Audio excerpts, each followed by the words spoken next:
And good morning and welcome to Touch Base Daily. My name is Ron Foster and I'm touching base with you as I do every day. And today is a special day because we have a special guest on this Wisdom Wednesday. You know how we roll. We haven't had a guest in a couple of weeks because of all what's going on in the world with politics and everything.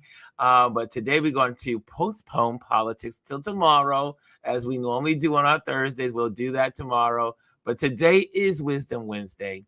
And we have an amazing guest today. It is Mr. Michael Young. And man, when I tell you, I still don't even know how I ended up following his work. I think he dropped into my box or it was in my feed. And then I was like, who is this dude? This work is beautiful. And so we're going to share about that. And he's in the backstage waiting to come on. And we're going to have a great time together. You know how we roll when we do our times together, Wisdom Wednesdays. So we'll be getting some great gems from Michael today. And I'm so excited. So anyway, hello, everyone. Good morning. I just wanted to say, Kamala, I just got to say one thing. Kamala knocked it out the park yesterday in DC. 75,000 plus people showed up. That was amazing. And her words, one of the best speeches. I'm telling you guys, this woman is amazing. And I've read a lot of presidential speeches. This is one of the tops. That was one of the tops yesterday. She's not even president yet. But let me tell you, that speech was top notch. It has to go down as one of the top 10 I've read in my life. I'm just saying. Anyway, hello, everyone. Who's in the building? Who's first in the building? We got the wonderful Hannah. Good morning, Ron. Touch Base Daily family. For the silver, we have Amparo, Grand Rising, fellow Shutterbugs. And then we have in here Chrissy Corner. Good morning. Let's see here. Okay, got you. What's going on here? Oh, there we go. We have people. Okay, here we go. Janet. Hey, Jazzy's in the building. She says, good morning, beautiful people. And we got the great Janet is in the building. She says, Amparo, back at you this AM. I know she meant to say hello to all of us. What's going on, Janet? And we have the wonderful, my brother, Jamel Shabazz is in the building. So we are so excited today. Man, also, if you lived in New York for this whole month of October, you could have had weddings, photo shoots, everything scheduled because the weather in New York City, no rain all year. I say all year, all month. However, we did get a trace of rain yesterday. It was a trace, so it broke the 29-day record. So 29 days, second driest October in New York history. Hey, Derek, Yankees came back yesterday. Yankees came back. So you know how we're gonna go 4 straight. I'm praying 4 straight, Derek, 4 straight. LA, West Coast, East Coast. And I see I Am Me. Reese is in the building. She says, good morning, RLP family. And we got Callie K in the building. What's going on? She says, thank you for doing this, Ron. This is my pleasure. This is my pleasure to hang out with my folks. I love community. I believe in community. I believe in celebrating others. And I believe in lifting up others.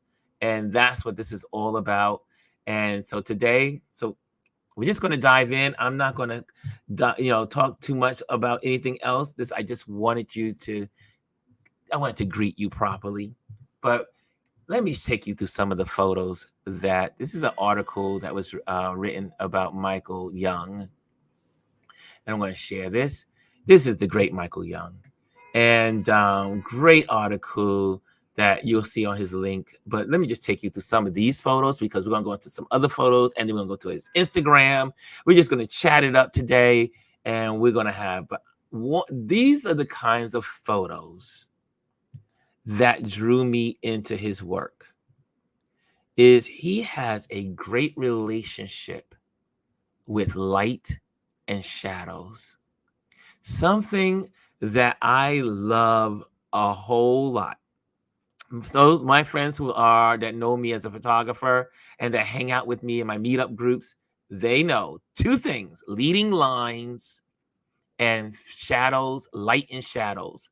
Those are my favorite compositions. And Mr. Young drew me in with his light and shadows. So this is the man. You'll see him in a moment. And this was an interview. It was sharing about his gear, his equipment, but also I love his style is reminiscent to me of the wonderful Gordon Parks. So you can see some of the theory, the mindset, the layout, how he frames his work, and so you will see that as well. I'm just gonna pop this on the screen so you can see everything a lot better. But again, just beautiful work.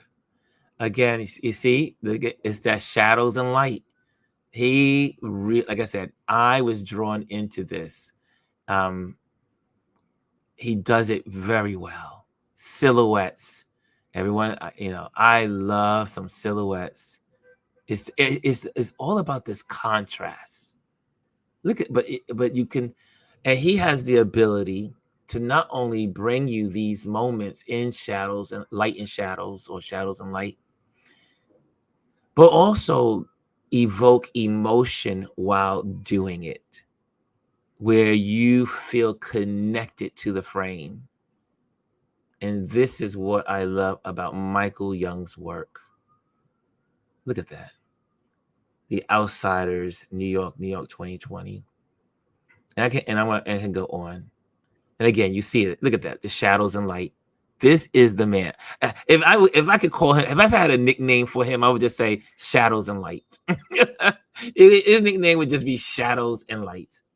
And then you have these moments like this where he takes the humanity and connects you.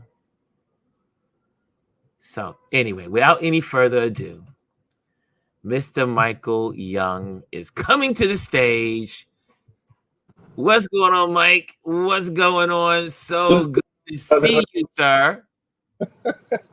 Thank you, man. Thank you so much. Listen. Before we get started, I have to thank you. I have to thank you, Ron, because you have created a really incredible platform here. A platform where we can celebrate and uplift one another. And that is a tremendous thing, brother. We living in, you kind of touched on it in terms of all the stuff that's been going on. I know you guys have been talking a lot about politics, and there's just so many things that's going on in the world right now that's causing a lot of stress and anxiety, right? People are feeling disconnected and really hopeless. Yes. But I know I'm grateful for being able to like, one of the things that my brother Jamel Shabazz says, that with images we create visual medicine. So I'm grateful to be able to be able to contribute in that way, and I'm grateful for a brother like you who not only takes amazing images but creates all of this creates this incredible platform that allows educated. You have educational value. You have how you encourage one another. Um, I think it's just incredible. So I just want to thank you, not only just for having me, but for just creating this platform for all of us to be able to celebrate one another. Well, we've talked briefly about this. To me, I am a strong believer that photography is a calling, and we are the eyes of the world. We get to share what people don't see in their everyday lives. That's it.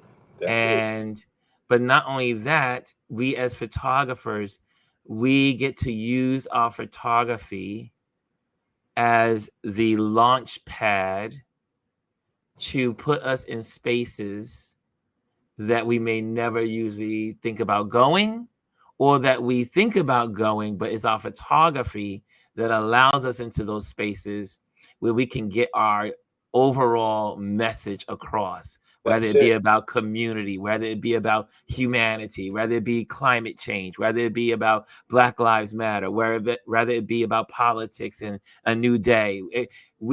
Our cameras give us, it opens the doors for Yep. us to go into these different areas, and Ab- that's what I love about photography. Absolutely. Absolutely. Jamel says that another thing that brother Jamel says that a camera is a compass, and it takes Yes, all of these different directions. So, man, I'm like I said, I'm just grateful just to be a part of that, and again for you allowing me to be able to talk about some of the work on this platform. Thank you, brother. you're welcome. So Mike, where did this all begin? Because I could go down theory, I can go down composition, I can go down technique, I can go down cameras, I can go down all these different roads because you have created this interesting ecosystem of your work. Yes. Where did it all begin? So for me, it started back. Well, I mean, photography probably has always been a part of my life in some way, shape, or form. I grew up with a little black and white TV and used to watch a lot of film noir. When I was coming up, when I was a kid. So there were always wow. My phone is ringing right now, Oh, so I'm. that's okay. Um, so it's always been there's always been this interest in things visually. And I didn't even realize when I was a kid, when I was growing up, that I was really like I was a very artsy kid. I was a Hmm. performing arts major. I did a lot of acting. I used to break dance and um, did a lot Wait, of. wait, wait, wait, pause. You said what? You used to break dance? Oh yeah, man! I used to. I was a. Wow. Yeah, yeah. We'll go Yeah. back to, I'm putting a pin in that one. Okay, go ahead. Matter of fact, I was living. I was during that period when Jamel was taking those pictures back in Brooklyn. Hmm. I wouldn't be surprised at some point I may show up in one of them. I don't know. I don't know. But nevertheless, though, I grew up with an artsy background, uh, Yes. and then I kind of got away from it. Mm. Life kind of, I graduated from high school, and life kind of took on its own, this whole thing, and I had to work and I had to make money, and then I went into finance, and so I remained in finance for gosh, maybe well over 20 years. And I dabbled with photography on and off, but it was a time when I was getting ready to consider going for an MBA. And then the counselor, the career counselor, told me, hey, after like asking me a whole bunch of questions, she Hmm. was like, she said, I think you're an artist. I don't think you should be throwing your money away in this business realm. So Wow. yeah, so I put the whole going back to college, going back to school on hold. And then fast forward some years later, a friend of mine, he was a deacon in my church, and I knew him for a long time, but I didn't know he was really interested in the photography. But he ended up passing away suddenly, and his wife wanted to sell his camera equipment, and I was in the market for a camera at that time. So I remember saying, "Well, you know what? I can take it. I have an Amazon account, or rather, eBay account, and I'll sell it on eBay." Man, I got the camera, and I was getting everything set, but I started picking it up and I started taking pictures, and Hmm. stopped. I haven't stopped. I don't have any like formal training. My school was Flickr. For those of you who were shooting back, like I think I started like around 2009. So I used to Hmm. put images up on Flickr, and we had a really great community there where we could share. And one of the cool things about Flickr was it had the metadata in the images. So Yes. if there were things that I saw what other people were doing, I would look at the metadata so I could see the camera settings, and I would kind of figure it out from there. And then I also used this platform, YouTube, as a source of educating myself and trying to teach myself all of the things that I wanted to discover in photography. And I'm grateful to God because I prayed when I started shooting. It became Yes. it became therapy for me. I had been, like I said, I had been working in finance for well over 20 years, and it wore me out. It wore me down physically, mentally, spiritually. I was struggling. But I Yes. was providing a living for my family, so that was the great side of it. But the Mm-hmm. other side of it was that I dreaded going to work. I didn't want to be in that space. I didn't want to do that work anymore, and I didn't have anything in between that space. It was Wow. work, and then it was family. So I loved spending time with my family, but I hated going to work. And then when I discovered when photography came along, it offered like therapy and medicine to my spirit, to my Mm-hmm. soul. And I really started to believe at that point that this was what God was like calling me to do. Like you said, I feel like it is a calling. One of the things I try, I even teach photography, and when I'm teaching, I really try to stress to my students that everyone has a visual voice to share, right? Yes. No, Yes, no. right. One of the things about photography is that you don't. It happens to all of us. We struggle with comparing ourselves to others, Mm-hmm. and so one of the things I try to stress to my students and to all photographers, people that I come in contact with, is that no one can see the world the way you see the world. No one can do it. So it's kind of a guiding principle for me, and I like to try to encourage others that have a visual voice that no one can. You have a visual language that no one can speak in. So yeah, it's been a long journey, and I hadn't been able, had not been able to just like completely quit my job. I still Yes. had to keep the lights on, have a roof over our But head. you have a family.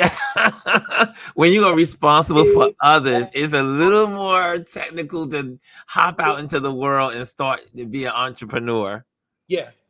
So, but I'm grateful because when I committed this this thing to God, and I asked Him, I said, "Please, God, please, Lord, allow this passion to be able to take care of my family." Like almost 7 years after that, Yes.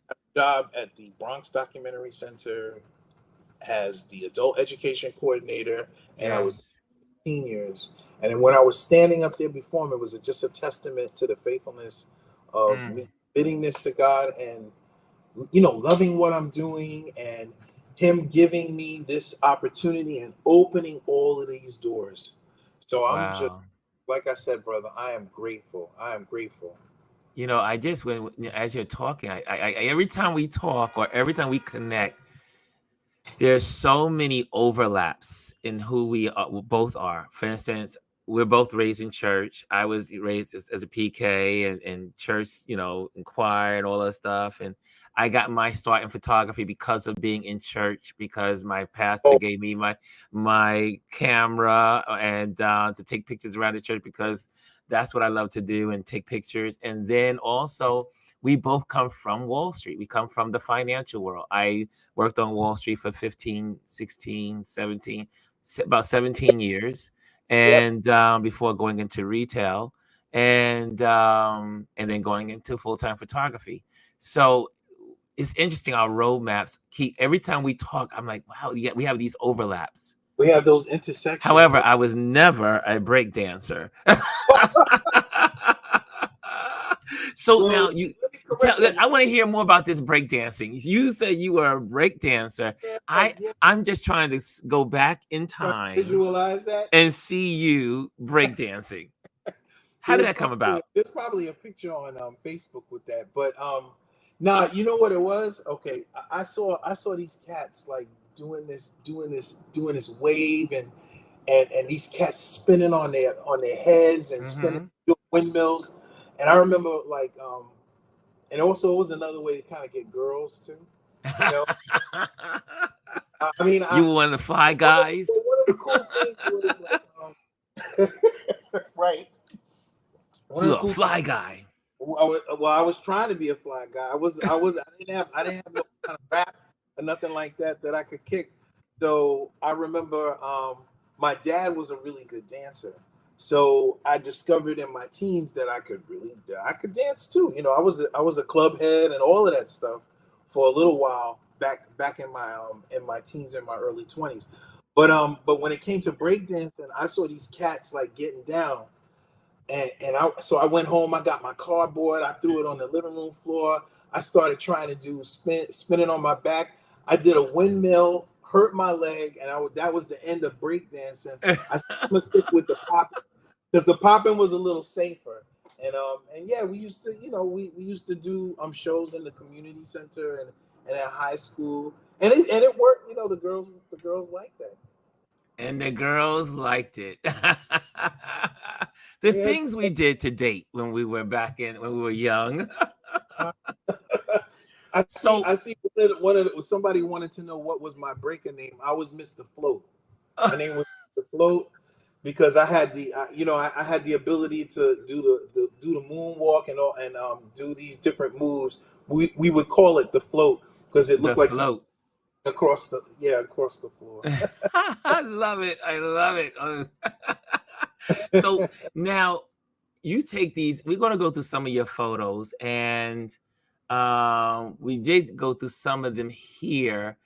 And I'm going to continue with from this article some of these black and whites, and then we're going to go into your other portfolio. But I want to start with something like this, and I'm going to bring this up because we showed this when we were introducing you. What is in your mind when you come across a scene like this, and what is causing you to create something so beautiful here? Well, thank you so much first for your words. I really appreciate it. Well, I mean, in this particular case, I was doing a shoot for a hair salon. Um, Mm-hmm. had a number of women, and they had a number of women and one little girl that were serving as the models for the shoot. Um, Yes. and the concept that they had come up with was brides, hence the reason why she's wearing the white dress. But she actually, at one point while we were in between setups, um, she was facing the church. Um, Mm-hmm. and the sun was really, really hard that day. So she just kind of gave me the composition. I told her just to stand right there, and and this is the image that I came up with. And I think to me it was reminiscent of things that I had seen, like especially like Easter, you know, Easter Sunday, when Yes. Yes. dressed in their best. Um, and she just happened to be, we just happened to be standing on a corner that was facing a church. And it just kind of like, I guess it's a part of my sensibility in terms of composition. Some things just kind of fall into place and make sense to me. So this is like more or less one that's kind of set up in one sense, but it was set up from because she was already standing in that position. But it also is reminiscent to me of the civil rights era. Yeah, And this kind of photo is timeless. You yeah, can't, it could be 1957, 1967, 1977, 1987, 97, 2007, yeah, and you yeah. get it. I, totally, yeah. It's it's timeless. And these are the photos. People ask, they say, what inspires you to be a photographer, or how are we inspired? Is Hmm. these kind of prints that inspire me. Yeah. Again, I am a child of the civil rights. I love You love the any image. imagery of the civil rights movement, and this was striking to me. Yeah, yeah. I mean, I love. There's so many artists alive and not alive anymore that really pour into and feed um, the way they what's the word I'm looking for? They they speak to the way I see the world. Yes. They they influence my eye. They influence even my process because this was taken in color. But then I worked on it in black and white to get it to where I needed it to be, where it touched me. Because like Yes. you said earlier on, um, you know, one of the things that was I think it's what's his name? He's a famous portrait photographer, and Arnold Newman, I believe it's Okay. Arnold. He said, "You don't take pictures with the camera; you take pictures with your heart and with your Mm. mind." Right? Yes. And so that is that. I think that's been a guiding force for me all along. Even though I never heard that quote, when I heard that quote, it made total sense to me. And so Yes. even when I'm sitting, like after I take the image, when I'm going through deciding whether it's going to be black and white, and in my head, I see the world in black and white. So everything's always black and white for me anyway. But when I'm sitting down and I'm going through my process of like what's going to be black and white and what's not going to be, or what I'm going to leave in color, um, I play around with it until I get it to where I feel it, and when I feel it, then that's what I end up with. Wow. Here's another photo that is here. Let me just pop this off to get that there. Everyone loves this photo. I know I'm not.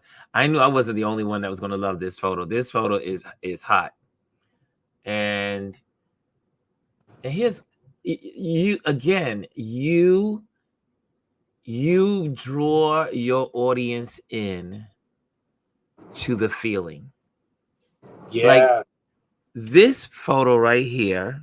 I mean, you picked these photos for this article, but right, this one right here. I mean, like I said, each one of these has just makes me pause and linger. What dude. what what was happening with this photo? I'm so grateful for this photo because some of us as photographers, especially street photographers, experience Yes. the anxiety of approaching strangers and asking for images, right? And this night I came off the train and Mm-hmm. was focused on just going home. I saw these two individuals standing in the light because I can't remember the young man's name, and I can't remember the young man and his daughter's name at the moment. Yes. It's in the metadata, so I have their names, but because I ended up talking to them, but the story goes, I walked past them and I was like, wow, I said, wow, that's some beautiful light hitting them, but I Yes. kept walking and I got to the end of the block and I was like, and I know that was the Lord saying, "Go back and take their picture. Go ask them. Go at least ask them for the picture, because the worst thing that can, Wow. they'll say no, or he'll say no as the father, right?" And Yes. I have been doing some documenting of fathers and daughters because I want to dispel that that myth that black men are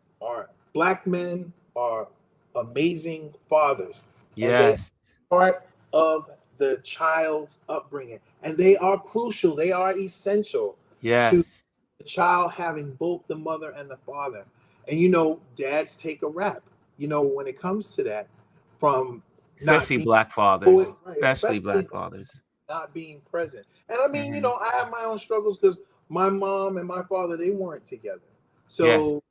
So any opportunity to highlight a father's love within the family or within the dynamic through an image, then Yes.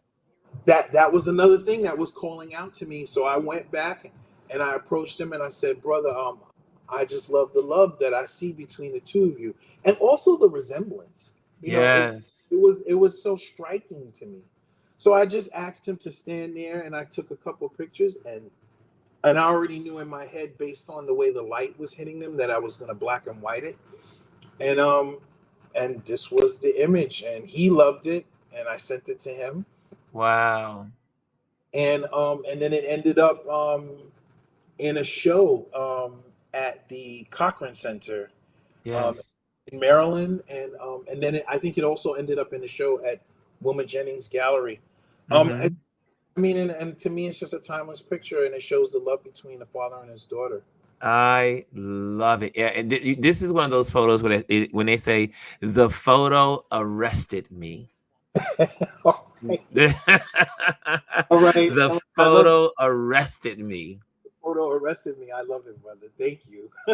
So this is a great article. We'll put the link What in. it You means. have so many amazing photos. I'm like I said, I mean, this one, this one has 1,000 stories. I'm sure it's like, Oh wow. yeah, Daniel.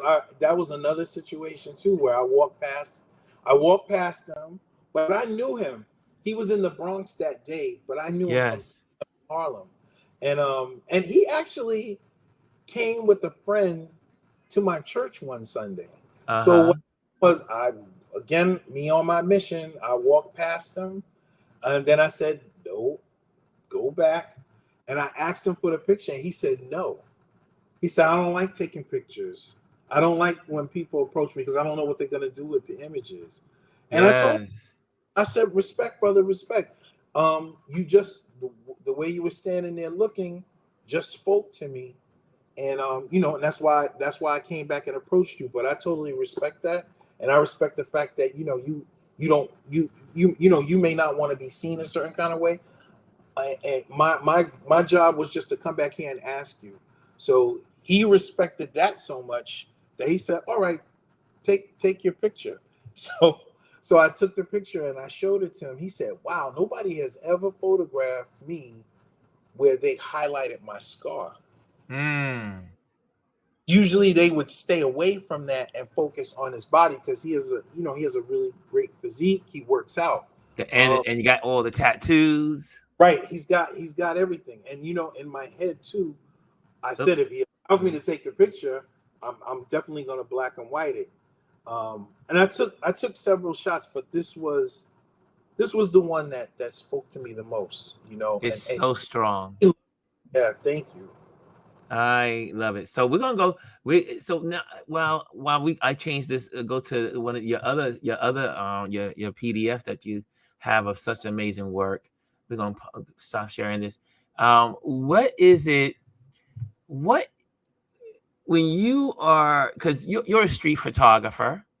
You're I'm a out street in this. photographer. Yeah, I'm a street photographer because I do portrait work as well. I Yes. and I'm trying to work more on documentary work. Big shout out to the Bronx Documentary Center, because when we talk about like another part of like the question that you asked of how I got started was, Yes. you know after after I decided this was what I wanted to do. That was like in 2009, around 2011. I started getting more serious about it. Yes. 2013, my job had let me go because of they were restructuring. The things that Mm-hmm. were in the market finally hit my organization. So they let me go. They gave me a big cash package, buyout. I bought my Canon 5D Mark III, which I still shoot with on occasion. Mm-hmm. Um, and I was on the run, man. I was out. I was shooting it. I was doing it. Man on the run. And on the run. But from 2009, I was learning about lighting, Yes. studio lighting. And my wife, my amazing wife Kenya, um, she had struggled in when she was younger, with some like things about her appearance that she didn't like, or that she didn't always think to be attractive, and these are the things that I loved about her. Wow. So what I would do is I would sit her in front of the lighting, and she would become like, well, she became my muse because I had been married to her over 10 years at that point. But then when I started seeing her through the lens, I was Wow. like, wow, this woman is so, like, I knew she was beautiful, but she's so photogenic. She's so amazing. And I wanted to highlight all the things that she didn't necessarily appreciate or that other people didn't appreciate when she was growing up. Her lips, her, Wow. all of these things. So I have like a side project, which I'm playing around with. The name is called The Sum of Her Parts, because I try to focus on these different areas and parts. Um, and so she allowed me to photograph her, and that's how I started doing more portrait work. But portrait work wasn't always something that was accessible. So that's why I would focus on the street, because Jim Estrin would say always to photograph the things that are around you. I was Mhm. still going back and forth to work, commuting. So the things that were around me were the street, and Mm. my love of light. Now I had to like kind of retrain how I was looking at things, and I became like fascinated with this light and shadow. Another friend, Barry, who I used to hang out with, he gave me these settings and he plugged it into my Canon camera, Yes. and so that would be my go-to to taking a lot of the high contrast black and white shots. I just kept playing around. I mean, what that's the thing I love about photography is I never necessarily wanted to be coined as a person that does one thing. You know, Yes. I experiment and I like to do as many things. I always shot broadly, and then I would hone in on the things that spoke to me the most, and spoke to others too, because Yes. it's one of those things where I don't really shoot for other people, I shoot for myself, but I Mhm. recognize that the work is like a ministry, and it speaks to other people and it affects other people, and it impacts and it has an emotional resonance with other people. And that's what I want that work to do. I always want the work to do that, because that's what the work of Jamel Shabazz, Jules Allen, Roy DeCarava, Gordon Parks, James Vanderzee, um, Howard Cash, all of these individuals, they pour into what I want to do. Like, I always look at photography as being this conversation that's going on, and Mhm. I want to add my voice to that conversation. I want to be a part of that conversation. Wow. Yeah. Wow. So going back to like this, how I got started. So somewhere like around 20, like I said, 2013, I got that camera, and then Yes. I started going to the Bronx Documentary Center, and we used to have these Friday night groups where we would sit and we would chop it up about. So, they would have like professional photographers come in, and talk about their process, and it was a really uplifting environment. We would have photo critiques, and it helped me to grow. And then they ended up doing a show, Bronx by Bronx, where they had like 25 of us come in with pictures from various periods of time within the Bronx. And I got two pictures in the show. One of them got used for the postcard invite.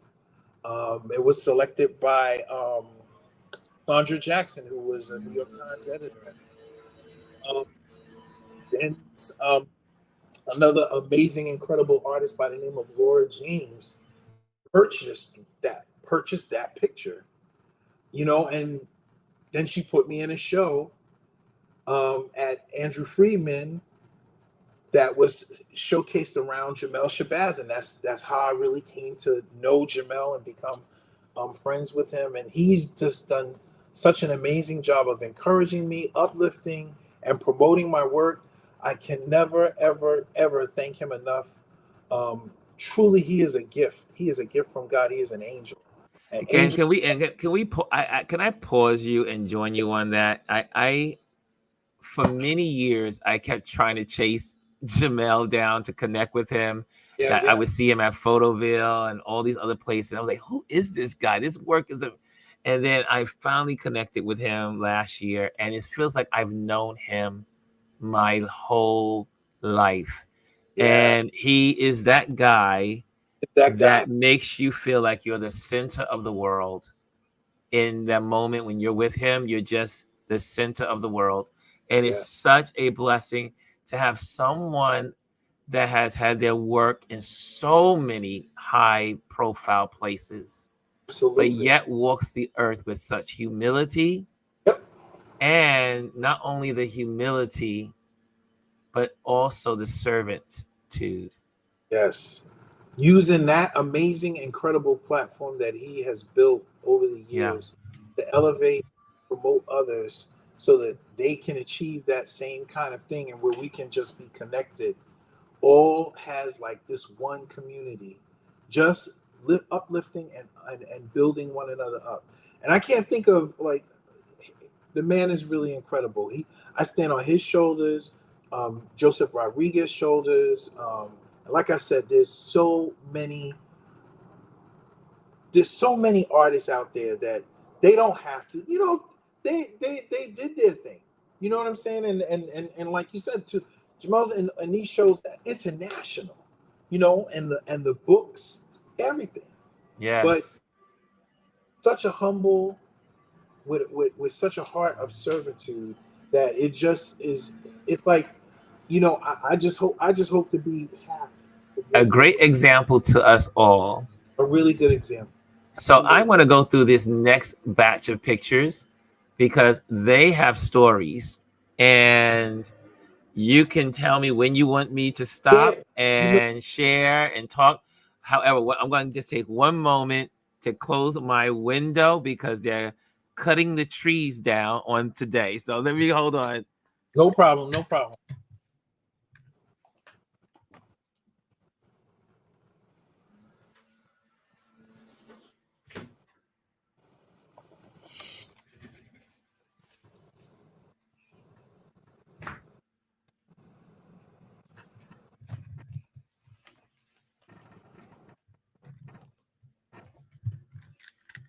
The So, beauty of the noise outside in New York. But what's well, what's going on in this? we like during the call, man. I had like the phone that It never always happens. Nothing's going on until you're doing something. right, exactly. I can't get out of it. So, Yes. going back, there was something that you said about being a PK. Now, I wasn't a PK. I wasn't raised in the church, but my wife was. And this is her mom and her dad. And so one of the things that we have been experiencing for the last several years was her mom, Bobby, on the right. She passed away. Mm. She passed away. It's getting close to 5 years ago. And then her dad recently died in May. So um, she doesn't have her parents anymore. And this obviously impacts both of our lives because they were a huge part of our weekly. We went to church, and he was a pastor. She was the PK. So Wow. that was my father-in-law. And so this was we were at a function, and him and Bobby, they used to make me laugh constantly, and Mm. they would joke around with each other, and I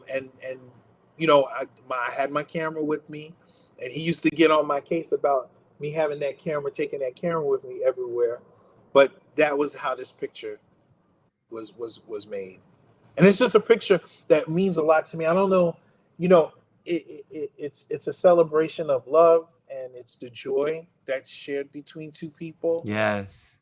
laughter, and I can't speak to how anybody else feels about it when they see it, but I know what I feel, and I always love looking at it because it makes me reflect on a happier time when they were with us. And and her laugh looks so hearty. It It looks was, like she yeah, has it looks like a robust laughter, yeah, and you were able to capture it. yeah. Here's So I'm influenced by the work of Saul Leiter and Ernst Haas. Um, yes.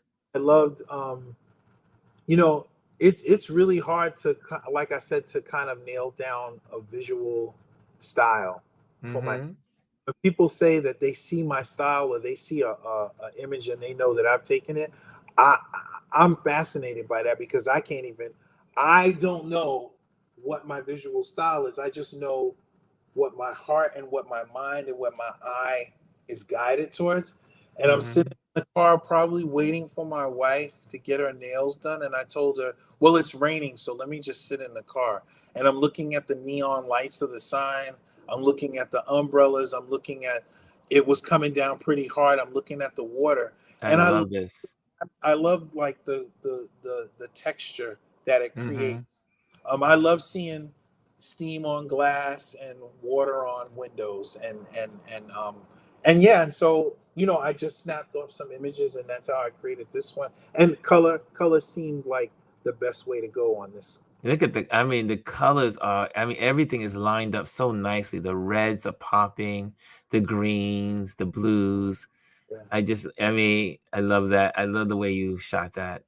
Thank you, And, brother. like I mentioned to you before, this is what Jamel Shabazz has these kind of photos Yeah, in his books, and it's yeah, these kind of photos that transport me back in time. And I love being transported back in time. And I find it to be so therapeutic yes, for my mental rest and health, because every time I get transported back to moments like this, it opens up all these other memories right, that I right, thought I forgot or didn't realize I had. And then I'm yeah. like, wow, remember when we did this? Oh, I can't remember. So this is one of those photos that is absolutely beautiful. This is called Poppy, and it was taken in the Boogie Down. Uh, and like I said, it was a blessing for me to be able to work through the CRNY program at the Bronx Documentary Center. So Hmm. part of the blessing was I never had to spend money on car fare because the BDC is walking distance from my apartment. Like because I live in Melrose in the section of in that section of the Bronx, and Yes. it was hot, hot, hot that day. So hence the reason why the Johnny Pump was on. But when I saw that little boy, matter of fact, moments before this picture was taken, the father was holding him by hand and trying to take him through the water, and Yes. he was tight. He was like he wasn't having it. He was pissed. But when I saw them standing in that position and the light, the golden hour, right? Yes. That light. Was reflecting off of the water, I raised my camera up and I took it and one of the things that kind of struck me was the way he was holding his dad's arm. It was reminiscent to me of like I can't remember when I was that small, but when I was that size, I still had my dad in my life, and I Mm. and my dad was still and my dad and I were super tight. So it just gave me, all of these different, like you said, um, things kind of take you back, especially the timelessness of an interconnection between the mom or the dad and their child, the water. These were parts of my youth, and when I saw the scene, it just brought all of those things back, and I'm just grateful that I was able to to capture it. I love it. I love it. And then you get these wonderful portraits that you do. Yeah, I'm trying to step up my portrait game. And I want to do. I know I'm known a lot for like light and shadow, but I do want to do more portraits. And this brother was just. He reminded me of my dad too a little, in terms of his features and Hmm. and he was just so cool. So he just, he just begged to be photographed in my head. He didn't ask for the picture. I asked him, and Hmm. he obliged. It was during the Faces of Harlem show that was going on over on Morningside in Harlem. Because Yes. I'm generally out shooting all around, but I'm in the Bronx because I live here, and I'm in Harlem a lot because that's where my church was. It's interesting. You there seems to be a common theme in your concepts of how you interact with people. Okay. You you're walking, you're moving through the city, you're moving through wherever you're on the move. You see something, you take out your camera, you go to the person, you ask them permission, Yeah. or you have some kind of interaction with them. Right. So Right. there's two things that keep playing in your work. Is one, at least from my advantage point, detail and connection.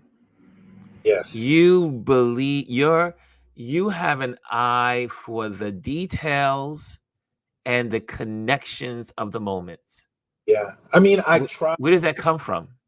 I don't know. I guess it's probably just trying to be in tune with everything that's going on around me. And before I go out, at times I'll pray about like, Lord, guide my eye, guide my spirit, to what you would have me to photograph. Hmm. I something that is going to promote positivity and be uplifting, but most importantly, that connects with other people. Um, Yes. and before it even connects with other people that I connect with, right? So those are kind of like guiding principles for me in terms of what I go out or how I would say it's kind of the sensibility that I've Hmm. over time. I think it started with me from the get go, and it's one of the things that it's just like grown over time as my experience has evolved, right? Um, and I just want people to feel uplifted when they see an image if I'm doing a portrait, because there are a lot of images that I take that are not necessarily posed portraits, but rather candid portraits or street scenes that people are in, and they're not always the most. I would say I try to make beauty out of it because they're not Hmm. the best of conditions, that kind of thing. But I try to again let my spirit guide how I frame, how I put things in my frame when I'm composing. Also, it takes a little bit of a certain level of boldness to walk up to strangers and Yes, sir. say, "Hey, brother." I watched Jamel do this, and I'm usually Jamel, or there's a couple of photographers that would I forgot some of the other photographers that I met during Photoville, or here in the city, or doing street photographer for walks and stuff, and they have this ability to just walk up to someone and say, "Hey." Jamel is the best of this, and sorry, I know y'all got probably say we're talking about Jamel a lot, but You got, you got, he's one of my great inspirations when it comes to the street. He'll say, "Hey, brother, that's a nice outfit you're wearing. Hey, can I get your photo? Can I yeah, take a picture of you?" And there's a certain level of boldness that's yeah, required, yeah, but there's also this incredible technique and science to how people that approach other people for their photo. yeah, yeah. I mean, it's something I think. There are days when I go out where I don't feel that boldness at all. Mm, And I go out and I come back and I didn't get anything. I didn't approach, okay. and I think it happens. And Janet did mention Butch, who's another who's And we're another. gonna have Butch on Friday. Oh, We cool, interviewing cool. Butch on Butch is Friday, the so he'll man. be Butch is here. the man. Butch is Yes. the man. That's the portrait man That right he there. is my man. He goes up to people and say, "Hey, brother, I like what you got on. Hey, can I take a picture of you?" He goes, Yeah, "I'm a photographer, and I want to yeah, take this photo, and I want to get this. I want you to have this photo." yes, he yes, he yes. he has this amazing ability to do it, and like I said, I look at He's Jamel so and Butch. I was engaging. just Yeah, he's so engaging, and he has such a spirit about him that and it's warmness, news and a warmth. that Exactly. warmth. Butch is I met Butch and I have been talking for many years online, like I say several years. Yeah, same here. And then we finally met last year in person at Right. the something that was going on at Jacob. I think it was B&H had their event. And so Okay. next thing you know, I'm leaving, I'm rushing to go to a photo. I have a photo shoot or something to do. And so I'm leaving out the building. And then next thing you know, I'm walking down this open space, and Butch is coming down the stairs. He goes, "Mr. Ron." he, he comes up out of no. Guys, if there's any brother that there are certain brothers in the world that give you the hug of life. Yes. This Yeah, brother yeah, is yeah. so This is our first time meeting in person. He grabbed me and hugged me like he knew me, like an old relative that we hadn't seen in years. And he is like that all the time with All the everybody. Yep, all the time, and even in our conversations, he's a great Yes. brother. Um, and he's another, like I said, he's another person too that's inspirational in terms of like when you. I mean, I think each one of us has to develop our own approach Yes. to, and I usually have to get past the worst, my worst critic, or the worst, the myself. I always get in the way when it's an opportunity to go out and create a portrait of someone, because Yes. nerves, because of all of those things that I have to remind myself when I push past, this is what is possible. So Anything, and that's what pushes you, yeah, is the that's really outcome. right, Because as you right. are going, because I know when I walk up to someone, I am used, and I have to just tell you, I am an extrovert introvert. Yeah, same here. Yeah, So yep, yep, I'm not that guy that can easily walk up to someone and say, "Hey, can I take your photo?" I'm just not that guy. yeah, However, there are moments I am so compelled right, by the outcome right, that makes me have the energy and the strength to right. go and present myself to a person. Yeah, But it's usually because I'm thinking about the outcome and how that photo may affect others, yeah, and yeah. that weighs it. No, absolutely, absolutely, and like in the two examples that you saw earlier with Daniel and with the father and the daughter situation, Yes. I had, like I said, I had walked past them, but it was just something in me that I was like, no, I have to document them. I have Yes.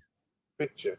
I have to ask them. The worst that they could say is no. And so Yes. still try to take those instances and put them in place on those days where I have to push past myself to be brave enough to go and and interact with people, because photography is one of those things where it's kind of a lonely occupation, because It's a loner's world. right, we're in ourselves, we're in our zone, we're in this space. And sometimes I love the work of Jules Allen. I love the work of Richard Sandler. These are really great photographers. Joel Merkovitz. Yes. You know, I see their work, but I know that they were in their zone and they weren't really interacting with people. And so in some instances when I'm out, that's where my focus is. And so when I see something that's like outside of that zone, it's difficult for me to push past that to say, oh, I need to summon up the courage now to approach this person, have dialogue, and ask them.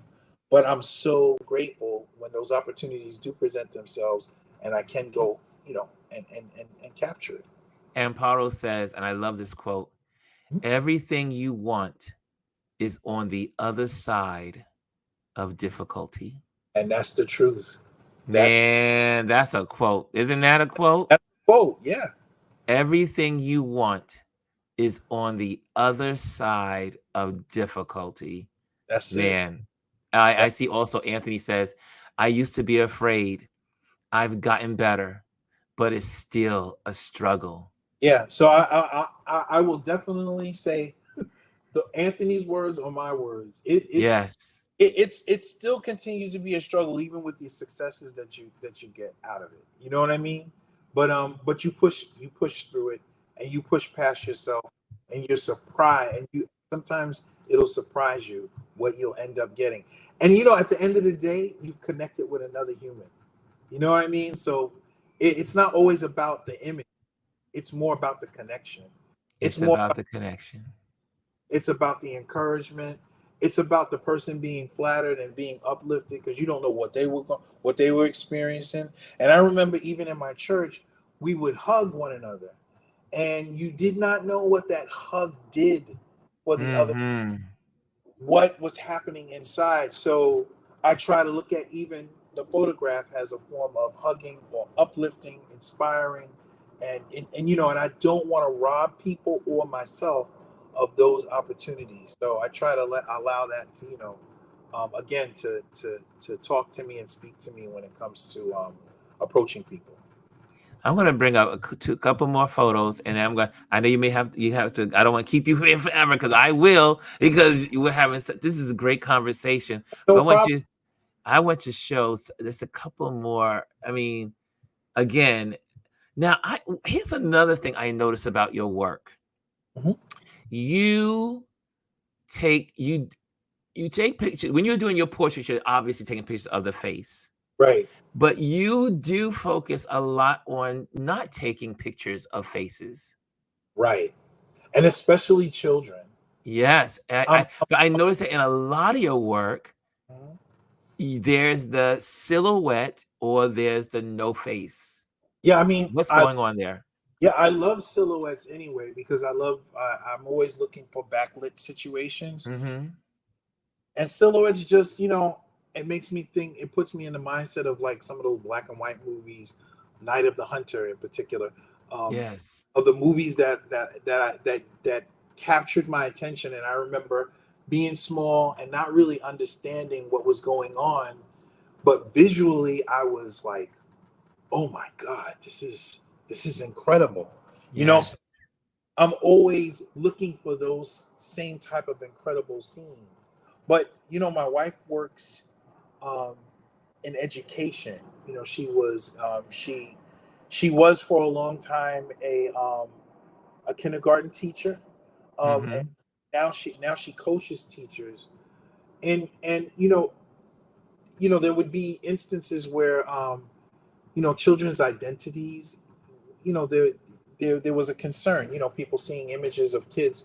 So I Yes. always I always I always try, to think about that when I'm photographing children and I don't have parental consent. Yes. Those things I kind of carry with me, you know what I mean? And that's kind of the approach I take. And I think most of the time when it's like there was a picture that you showed in the article where the kids were playing in the fire hydrant. Even Yes. that day I was on the block taking the image, and the parents were sitting out there and they're like, hey, are you photographing my child? I told them, I showed them the picture. I said their faces can't be seen.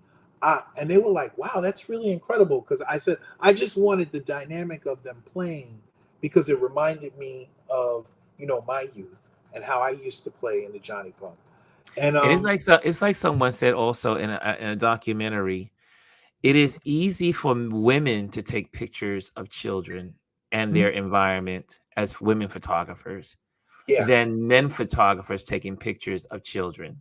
yeah, It's the society that we have and we live in the negatives of right, our society have made it difficult for innocent transactions of photography among men with children and family in the streets of New York or wherever city you're at, versus when a woman photographer goes into that same environment, people don't judge her as in saying, wait a minute, why are you taking the picture?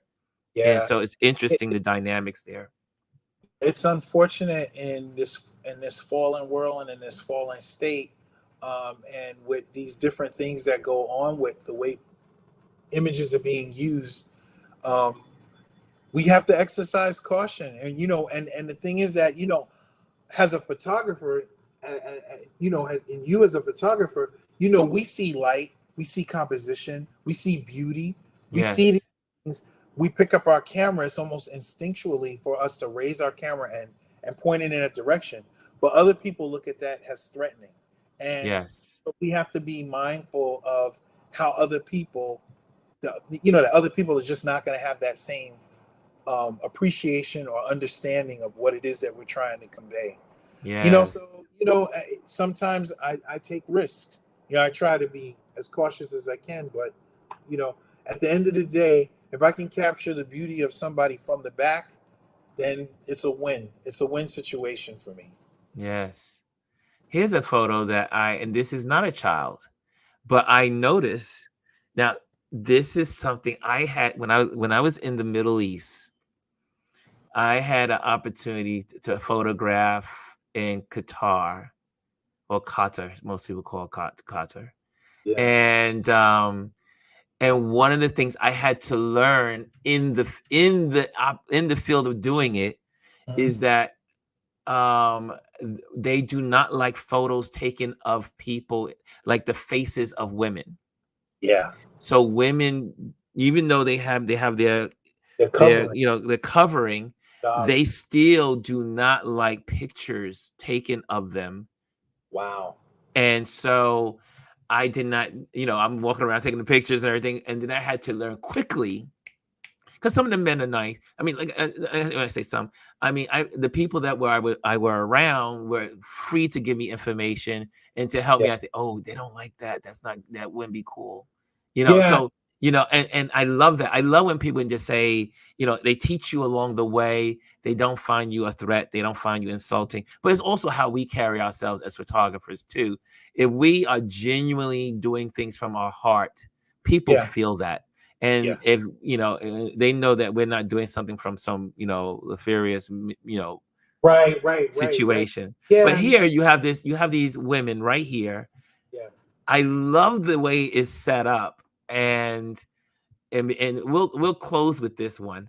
Okay. What is this? What drew you to this? So quite honestly, I was coming out of my building, Hmm. loved the way they were positioned. I think they were waiting for a cab, but I loved the way they were positioned, and I loved how the material was The falling, garments, right? how the garments were falling, and the way the light was hitting them. And I hate cars in my images, but because I figured maybe 40 or 50 years from now, those cars will look fantastic. You know how I'm over the moon when I see cars from the 40s and the 50s You want to hear something crazy? Well, it's not crazy now, but I am the same way. I am obsessed with not getting cars in my pictures. So Ian, for those that Ian Reed, I became really good friends with Ian Reed. He's an amazing photographer. indeed. And Ian and I went on the July 4th. We went on what's called a photo walk. We got together early in the morning. We head to the city, and he's teaching me all kinds of stuff because he's out in the field. He's photographing in Congo. He's photographing in Ukraine. Yeah. He's like in the field. I mean, I'm talking about hardcore war zones, all that stuff. So he's Wow. here. We've taken a walk through the city, and I'm like, oh, that car's in the way. And then he says, yo, dude, he was like, yo, that car is in the future, you're going to love that car. He Right. says, he says, the car gives you the moment. And so, and it totally shifted my thought. I Right. was so like freaking out about cars. And I'm like, oh my God, the car can't be in the frame. Yeah. Yeah. And it goes, Yeah. here's a thing too. For those that are just starting photography or you're interested in photography or taking it to the next level, we photographers are continually learning. Yes. We are continually learning our craft, Yep. and the more we connect with other photographers and build consensus and community among ourselves, the more we learn from each other and the better we all become. That's Because Ian had me thinking about things in a way I had never thought before. Like, for instance, we would walk by a building and there'll be a construction site. He says, this is a great picture. This is a great shot. What can we find here? And I was right. like, it's a lot it's a lot. What can we? He says, you see that building on the other side? When this building is built, we'll never see that site again. Yeah. Yeah. Yeah. I And mean, I was like, it was so amazing to be in a place with a brother, fellow photographer, learning and taking in his perspective.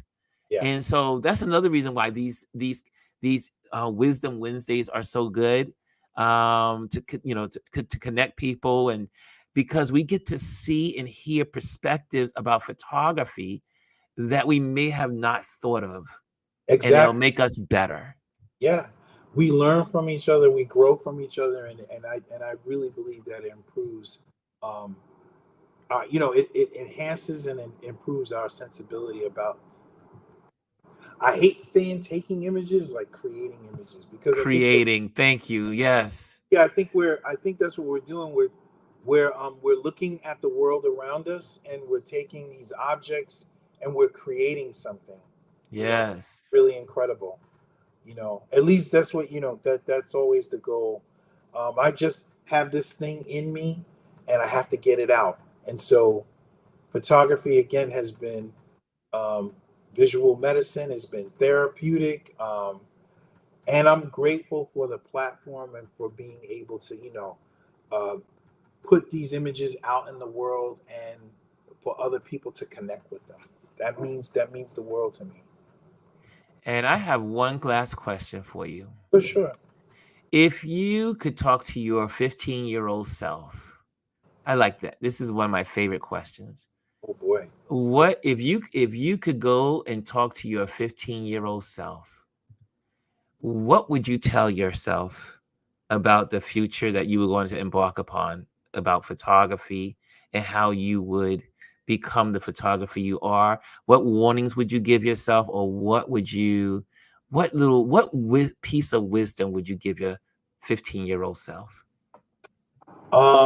I think what I would do is try to tell my 15-year-old self to to trust God earlier in Mhm. in my life, um, and trust Him with the trajectory that you're about to go embark upon.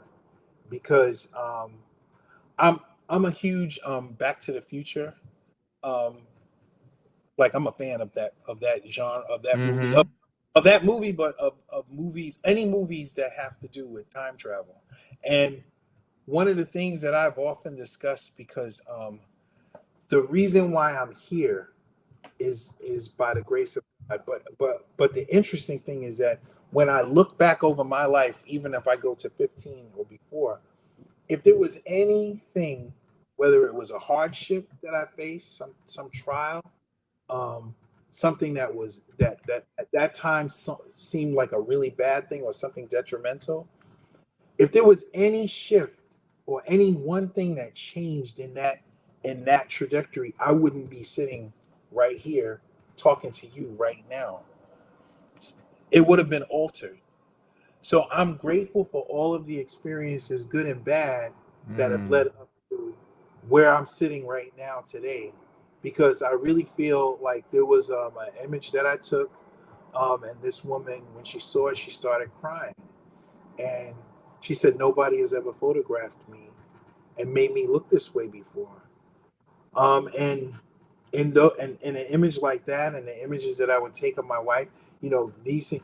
Can you put up one picture of my wife? Because I just Which wanted, one? um, if you go in that last section of images that you were in on that, I think it was on the PDF. You Okay. you might see one where it's like half of her face. Um, in that last, Oh, yes, I do. I did go past that. Okay, I remember that one. so Hold on. Here we go. Let me get there. so yeah, between my wife Kenya and my daughter Naya, they served as a huge inspiration, pushing me forward. Even one I had a moment where I did a show and my daughter came up and asked me to autograph the Is it program. this one? Actually, it's not that one, but that's fine. There was another one there, but this is fine. Um, I don't forgot what the question was. Tell your 15. What were you gonna tell your 15-year-old self? Yeah, so I would tell my 15-year-old self to trust God earlier on at this point, and and allow everything to play out, because you're going to be so grateful and thankful when you get to the place that He has for you. Mm, There's a journey that each one of us have to we can't deter. We have to go run this course. and yes. and I believe that those hardships and all of those things are instrumental in the person that we become. So for me, I want this photography to be a platform where it elevates people, where it inspires people, where it could be a platform of learning, and sharing and growing, right? And and I would tell myself that you have so much to look forward to Hmm. to embrace the hardship and try and stay the course. Stay the course. Stay the Here's course. some for those that don't know. This let me go here. This is his portrait page by MGY. That's I, portraits by MGY, and you can see his work on Instagram. And wow, this that how long have you had this page? Oh, my wife was the one that told me, that you needed to break out your street stuff from your portrait work. I've had Yes. probably for the last 3 or 4 years, but it doesn't get too much traction, And when I do portrait photo shoots, I'll post the work, some of the work there, or my wife and I, we used to sit and we used to shoot together all the time, but life and busyness and things have changed our schedules. So now I actually have to. She has to can't count. Schedule me in for a do a shoot days. But I always get her for her birthday, and her birthday's coming up. It's November 3rd, and we're gonna head to Chicago. So I'll be able to take a couple of pictures of her there, and I'm looking forward to just celebrating with her. These are And great pictures. I went, yeah, look at them. They're Yeah, just we even talked about like the self portraiture work, and that because that came out of me practicing lighting, but also knowing that I was going to do portrait work. Um, I felt uncomfortable in front of the camera, so I would turn the camera on myself to experience what I was going to be asking others to experience, and to help me with making them feel more at ease. But then I yeah. saw something about with Annie Leibovitz saying that you don't always have to make a person feel at ease. Sometimes you want to capture that tension. It depends. Every situation, Every different situation is different, approach. Yeah, the approach. So and every story is different. every story is different.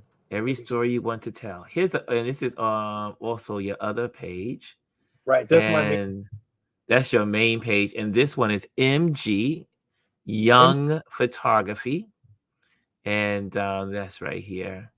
So, but this is also great work. If you guys see his page here, this is how I ended up. This is how I found Mr. Michael Young. And this So work is incredible. thank you. Thank you so much, man. And thank you again for this has been such a wonderful exchange. Um, it's always great to connect and talk with you. And like I said, I love your energy, and I commend you again, brother, on this platform that you've created, where we can educate and encourage and inspire one another. Thank you again so much for having me. Man, this was It was a long time wonderful. coming, man. We was going back and forth. We was trying to get it together. Yes, we kept trying to get this together for the longest. Yeah, yeah. Oh man, but you know what they say? Good things come to those who wait. And it And happens. say that again, buddy. Happens when it's supposed to happen. Exactly. You don't have to force it. You don't Is have to. right. And I guarantee you there's someone that's going to see this video, this video, and they're going to be inspired. And we Awesome. won't know what our words were that inspired them, but they Absolutely. will go on in their lives, either in photography or whatever it was that talked about today. Yeah. That is going to encourage. We don't see half the results of the outcomes of what we talk about on these platforms, Yeah. but we can guarantee if we approach it from our hearts, it's going to touch the hearts of others. Yeah. I mean, I trust God every day that something that I say, something that is done, something that is seen would encourage and inspire someone else. So, yo, And look I, at that. Look at the love of this, conversation. oh, Uh, Jamel thank says, you. besides being a great street photographer, Michael is a great fashion photographer. Oh, thank you, So brother. I mean, there's so much. I mean, so you know what that means, Mike? Gotta come That means back. you have to come back. You have Gotta to come come back. Yes, that back. means you have to come back. Gladly, gladly, gladly. Anthony says he is now following you on both IG pages. Oh, thank you so much, Anthony. I really appreciate it. And And I Alicia says his wife is beautiful. thank you. I will convey that to her. Thank you so So this was great, man. Thank you so much for coming on. I don't even want to say I don't even want it to end because it's again like I said, the moment I met you in person, it confirmed what I saw in pictures. I was like, this guy is so cool. Amen. So thank you It- for being who you are. Thank you, Thank you brother. for letting your light shine. Thank you, man. And in this field, and uh, uh, uh, um, one of the photographers mentioned to me this year that we are losing so many photographers, Yeah. and people don't even think about that. I didn't even think about that. Yeah. And there's so many photographers, they're either losing they don't have their jobs, the money's not like it used to be, they feel frustrated, they feel empty, they feel like they're not who they sought out to be, as in this field. Being a photographer requires so much reflection, self-reflection, self-focus, but then you have to get out of yourself and focus on the world and the things around you. You have to develop so many purposes outside of yourself Yeah. to stand strong and to continue to move forward regardless of what it may appear that Yeah. things are not doing well. Yeah. And it's moments, and that's why these again, community is so important, Absolutely. and I cannot stress it enough. And my community hears me say it all the time. Community is of high importance. You have a family, and a lot of our blood family, we probably wouldn't be in community with them. But if you build your community, Yeah. whoever that may be, who you can, say, I don't have a community. Right. Like me, I'm like this. If I can't find it, I will build it. You will build it. Right. If I can't find it, I'll build my own. Yeah. And so Look, no man is an island. no man's an island. We cannot do this alone. And We need each other. We yep. need to support each other. We need to encourage one another. We Yes. cannot be photographers that are like, oh, I always say there's two types of photographers. There's the greedy photographer and there's the giving photographer. Yes. And we can't be the greedy photographers that we just want everything, and Right. be the giving photographer. And by being the giving photographer, Huh? everything gets fulfilled. Everything gets fulfilled. It's important. Like that's another thing. Mantra for me is what God has for me is for me. It's for you. I don't have to worry about what everybody else is doing and getting. That's not for me. What He has for me, He already has for me. So all I gotta do is rest in that. And I don't think any of us as artists don't struggle in those areas from time to time. Yes. It's like, dang, they giving this guy all this at work. You know, I've been working, I've been grinding. Yeah, exactly. We all been there. Everybody's been there. Everybody's had those moments. But But what's for you will be for you. whatever's for me is for me. And Yep. when it happens, that'll be the time for it to happen. So I just trust and rest in that. And let the church say a resounding amen. Thank you, Michael Young, for being with us, guys. If you loved Mike and what he brought to us today and the wisdom he's given us today, could y'all give him a shout out in the comments? Give him a shout out. Show some appreciation, show some love for our brother and what he's done for us today. He has shared so much, his photography, his wisdom, and we appreciate you, Mike, for being with us and coming here and sharing your photography with us, sharing the stories behind your photos. This was so beautiful, and Well, I am so thankful for you. Thankful for you. I'm thankful for everyone who came on today. Thank you for sacrificing your time and just tuning in to hear the discussion. Again, I pray that somebody was encouraged, inspired, and uplifted. Well, guys, you know how we roll. I'm gonna say, there's Halloween coming up. We got that going on, but tomorrow we'll talk politics. We'll go into our regular stuff that we do during the week. But guys, I am so thankful for you showing up and showing out and being here with us. Thank you again, Mike, for being here. Thank you, Shamel Shabazz, for being such a role model for both of us and the people around us. And Yes. we love you. Thank you, community, for supporting. And we are out of here. Thank you so much. Have a Bye. great day. Enjoy this wonderful hump day. And I'll see you tomorrow.